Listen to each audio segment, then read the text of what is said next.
শেখ মুজিবের আমলে এটা যেমন ভিক্ষার তলাবিহীন ভিক্ষার ঝুলির দেশ ছিল, জিয়াউর রহমানের আমলে সমৃদ্ধ বাংলাদেশ ছিল।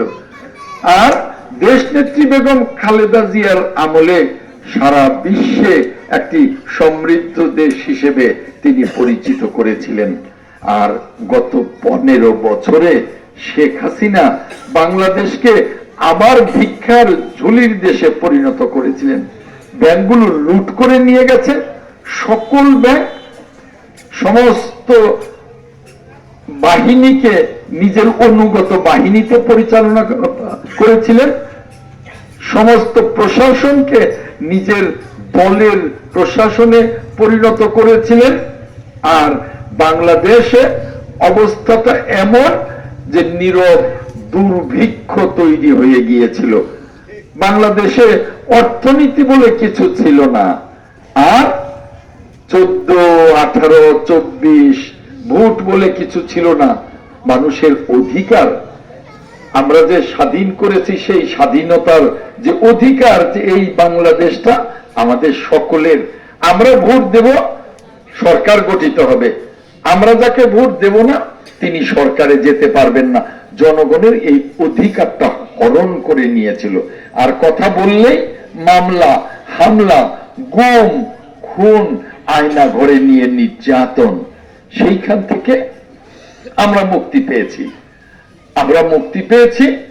এখন আমাদের যিনি নেতা জনাব তারেক রহমান, তার স্বপ্ন, তার বাবা এই দেশের স্বাধীনতা ঘোষণা করেছিলেন এবং লড়াই করেছিলেন, যুদ্ধ করেছিলেন। তার মা নতুন করে গণতন্ত্র প্রতিষ্ঠা করেছিলেন, সমৃদ্ধ বাংলাদেশ করেছিলেন। জনাব তারেক রহমানের নেতৃত্বে আগামী দিনে তার স্বপ্ন বিশ্বের বুকে একটা উন্নত রাষ্ট্রে পরিণত করতে চান বাংলাদেশটাকে। আর সেজন্য আপনারা গতকালকে দেখেছেন, অসুস্থ শরীর নিয়েও সশস্ত্র বাহিনী দিবসে দেশনেত্রী ম্যাডাম খালেদা জিয়া সেনাকুঞ্জে গিয়েছিলেন। টেলিভিশনে নিশ্চয়ই সকলে দেখেছেন। এবং আমাদের সরকারের প্রধান ডক্টর ইউনূস সহ সকলে ওনাকে সম্মান দিয়েছেন। অঢেল সম্মানে উনি গতকালকে ভূষিত হয়েছেন।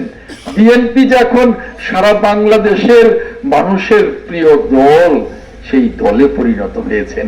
দেশনেত্রী বেগম খালেদা জিয়া যে সকলের প্রিয়, সেটা কালকে প্রমাণ হয়ে গেছে আর একবার।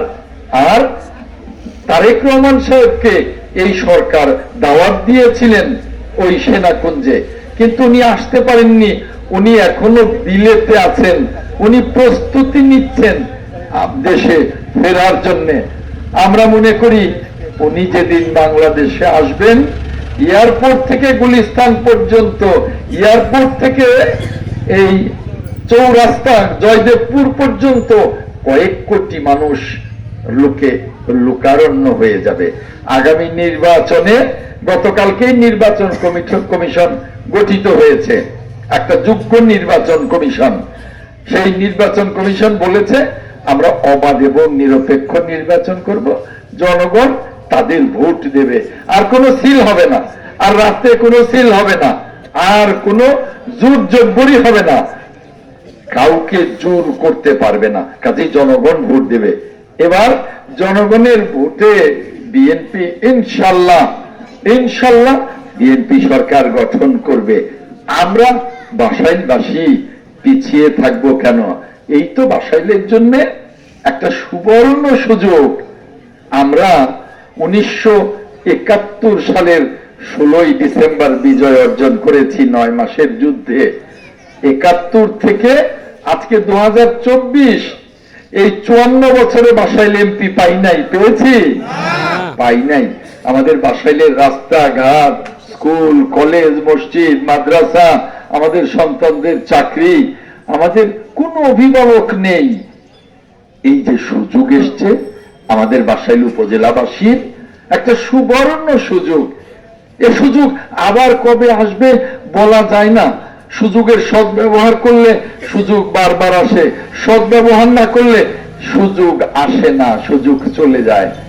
এই যে সুযোগটা এসছে, এই সুযোগটা আমাদের কাজে লাগাতে হবে।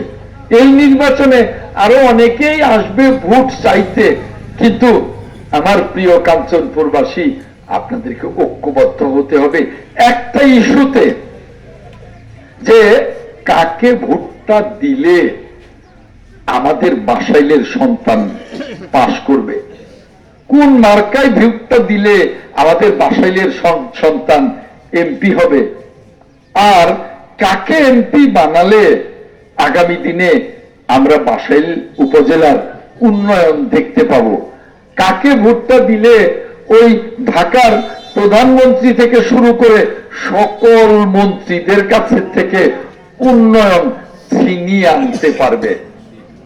আপনাদের দোয়ায় দেশনেত্রী বেগম খালেদা জিয়া থেকে শুরু করে এমন কোন নেতা নেই যার সাথে আমার পরিচয় নেই, সখ্যতা নেই, ভালোবাসা নেই, যে আমাকে সম্মান করে না। আপনারা জানেন দেশনেত্রী বেগম খালেদা জিয়ার আইনজীবী আমি, দেশনায়ক তারেক রহমানের আইনজীবী আমি, কাছেই সকল সিনিয়র নেতা বাংলাদেশের যারা আছে সকলে আমাকে সম্মানের চোখে দেখে। আপনারা যদি এই সুযোগ কাজে লাগিয়ে সকল কাঞ্চনপুরবাসী ঐক্যবদ্ধ হয়ে আমাকে ধানের শীষে ভোট দেন, আমার জন্য দোয়া করেন, আমাকে যেন আল্লাহ রাব্বুল আলামিন সুস্থ রাখেন, আমি যেন সহি সালামতে আপনাদের ভোট নিয়ে ওই মহান সংসদে আপনাদের কথা বলতে পারি। যেমনি বাংলাদেশে সকল টেলিভিশনগুলোতে আমার টক শো দেখেন, আমি এই 17টি বছরই একটা মুক্ত বাংলাদেশের জন্য ফ্যাসিবাদী আওয়ামী লীগের বিরুদ্ধে টক শোতে লড়াই করেছি, করি নাই? দেখেন নাই? ঠিক তেমনি যেন আগামী দিনে আপনাদের ভোটে নির্বাচিত হয়ে বাসাইল উপজেলার উন্নয়নের জন্য শুধু লড়াই না, আমি আপনাদের সকল উন্নয়নকে ছিনিয়ে আনতে পারি, এই চেষ্টা করবার জন্য আমার সংসদ সদস্য হওয়া অত্যন্ত প্রয়োজন। এটা আপনাদের ভোটে, আপনাদের ভোট ছাড়া কিন্তু হবে না। একটা কথা মনে রাখবেন, আমরা যে 17 বছর আন্দোলন করেছি রাষ্ট্রের মালিকানা আপনাদের কাছে ফিরিয়ে দেবার জন্য, আপনাদের ভোট আপনাদের কাছে ফিরিয়ে দেবার জন্য। ইনশাআল্লাহ 17 বছর আমার বিরুদ্ধে অনেক মামলা, টকশোতে কথা বলতে দ্বিধা করি নাই, করেছি, কোনো কম্প্রোমাইজ করি নাই। ঠিক তেমনি আমাদের আন্দোলনে এত মামলা সত্ত্বেও আমি রাজপথ ছাড়ি নাই, আজকে বাংলাদেশ মুক্ত হয়েছে। এই মুক্ত বাংলাদেশে আপনারা মুক্তভাবে ভোট দেবেন, আর আপনাদের ভোটে ইনশাআল্লাহ আমি নির্বাচিত হলে আপনাদের জন্য কাজ করব। আমরা আছি তোমার সাথে,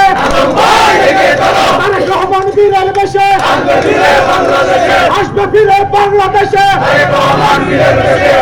ইনশাআল্লাহ জনাব তারেক রহমান খুব তাড়াতাড়ি বাংলাদেশে আসবেন। আমার সাথে কথা হয়, যোগাযোগ হয়, যেহেতু তার আইনজীবী আমি, আমার সাথে তো যোগাযোগ হবেই, ম্যাডামের সাথে যোগাযোগ হয়। ম্যাডাম অসুস্থ থাকতেও আমি নিয়মিত ওনার ওখানে যাই ওনার আইনি কাজগুলো করতে। কাজেই আমি আপনাদের বলতে পারি যে জনাব তারেক রহমান খুব শীঘ্রই উনি বাংলাদেশে আসবেন এবং বাংলাদেশের দায়িত্ব নেবেন। আপনারা ম্যাডামের জন্য দোয়া করবেন। কালকে যেরকম ম্যাডাম সেনা কুঞ্জে গিয়েছিলেন, ম্যাডাম খুব তাড়াতাড়ি 1-2 সপ্তাহের মধ্যে বিদেশে চিকিৎসার জন্য যাবেন। ম্যাডাম যেন সুস্থ হয়ে ফিরে আসেন, বাংলাদেশে আবার তিনি বাংলাদেশের দায়িত্ব নেবেন। আমরা একটা সমৃদ্ধ উন্নত বাংলাদেশ গড়ব। আর কোন লুটপাট বাংলাদেশে আমরা হতে দেব না, আর কোন দুর্নীতি বাংলাদেশে হতে দেব না। ব্যাংকে আর কোন ব্যাংক লুটকারীদেরকে আমরা জায়গা দেব না। আমাদের ব্যাংক আস্তে আস্তে আস্তে আস্তে টইটুম্বুর হবে, বাংলাদেশটা উন্নত হবে। বাংলাদেশে আর কেউ জোর করে ক্ষমতায় আসতে পারবে না। জনগণের ভোট ছাড়া, মানে আপনাদের ভোট ছাড়া কেউ জোর করে ক্ষমতায় আসতে পারবে না। আমরা সেই অভ্যুত্থানটা করে ফেলেছি, আমরা সেই বিপ্লবটা করে ফেলেছি, আমরা সেভাবে দেশটাকে মুক্ত করে ফেলেছি। এখন দায়িত্ব আপনাদের কাছে, দায়িত্বটা এখন আপনাদের কাছে। এখন আপনারা মালিক, যেমন বাসাইলে কে এমপি হবে তার মালিক আপনারা। আপনারা যাকে ভোট দেবেন তিনি বাসাইলের এমপি হবেন। তবে আপনারাই বাছাই করে নেবেন যে আপনাদের কোন যোগ্য সন্তান, অনেকেই তো ভোটের জন্য আসবে তাই না, আপনাদের কোন যোগ্য সন্তানটি এমপি হলে ওই সংসদে বাসাইল উপজেলাবাসীর সমস্ত দাবি নিয়ে কথা বলতে পারবে। সমস্ত মন্ত্রীদের কাছে গিয়ে, যারা মন্ত্রী হবেন ইনশাল্লাহ সকলেই আমাদের বন্ধু মানুষ, কারণ একসাথে 17 বছর আন্দোলন করেছি। বরং অনেকের সামনে আমি ছিলাম, অনেকের সামনে অন্তত 5-7-10 জনের পরেই আমি সকলের সামনে ছিলাম। সকল মন্ত্রীরাই সম্মানের চোখে দেখবেন আগামী দিনে যারা মন্ত্রী হবেন। কাজেই কারোর কাছে কোনো কাজে গেলে না করবার ক্ষমতা ইনশাল্লাহ থাকবে না, না করবার ক্ষমতা থাকবে না। কাজেই আপনাদের কাছে দায়িত্ব দিয়ে গেলাম, আপনাদের পরিবার, আপনাদের সকলের পরিবারের দায়িত্ব আপনাদের কাছে, এই 22 পাড়ার দায়িত্ব আপনাদের কাছে, যেন সকলে কেন্দ্রে গিয়ে ভোট দেন, যাতে করে অন্তত 90 ভোট পড়ে এবং সকল ভোট যেন ধানের শীষে পড়ে। এই দায়িত্বটা কাঞ্চনপুরবাসী আপনাদেরকে দিয়ে গেলাম। জানেন, ওই ঢাকায় যদি যান না বা বিদেশে যান, তখন যদি বলে আপনার বাড়ি কোথায়, বলে আমার বাড়ি কাঞ্চনপুর। আপনারা অনেকেই জানেন হয়তো কথাটা, বলে কোন কাঞ্চনপুর? বাসাইল কাঞ্চনপুর। অনেকে বলে, অনেকে জানেন, মানে কাঞ্চনপুর ঠিক আছে, কোন কাঞ্চনপুর? বাসাইল কাঞ্চনপুর, মানে বাসাইলের সাথে কাঞ্চনপুর